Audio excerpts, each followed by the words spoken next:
Good morning, everyone. President Bush is coming off a week that one top GOP strategist called the worst of his presidency. And on Friday, our first headliner said it was time to get tough with the president. Senator Feingold, welcome back to This Week. Morning, George.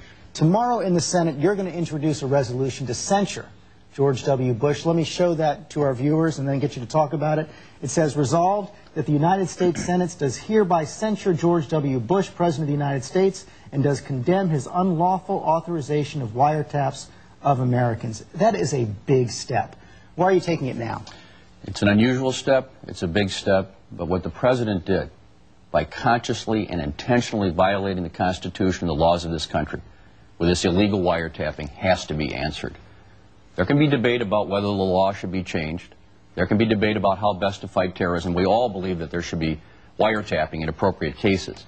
But the idea that the president can just make up a law in violation of his oath of office has to be answered. But as you know, the president says he was acting on his inherent authority under the Constitution, and even your resolution acknowledges that no federal court has ruled that a president does not have that authority as commander-in-chief. So aren't you jumping the gun? Not at all. You know, we've had a chance here for 3 months to look at whether there's any legal basis for this, and they're using shifting legal justifications. First, they try to argue that somehow under the Foreign Intelligence Surveillance Act they can do this. It's pretty clear that they can't.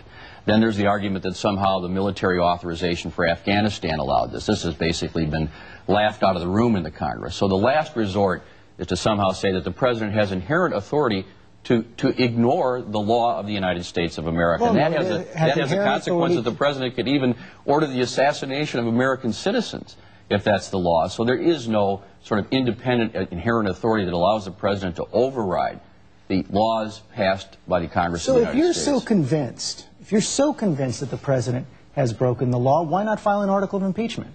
Well, you know, that's an option that we could look at if somebody thought that was a really good idea. There are other options out there. In fact, this conduct is right in the strike zone, even though under the Founding Fathers they didn't have strike zones, they didn't have baseball, but this is right in the strike zone of the concept of high crimes and misdemeanors. So are you pulling your punch? But we have to consider, is it best for the country to start impeachment proceedings? Is it best for the country to consider removing the president from office? We're not mandated to impeach a president who has broken the law, but I think we are required to do our job, to live up to our oath of office and say, wait a minute, there has to be, at least as a first step, some accountability. Proper accountability is a censuring of the president, saying, Mr. President, acknowledge that you broke the law.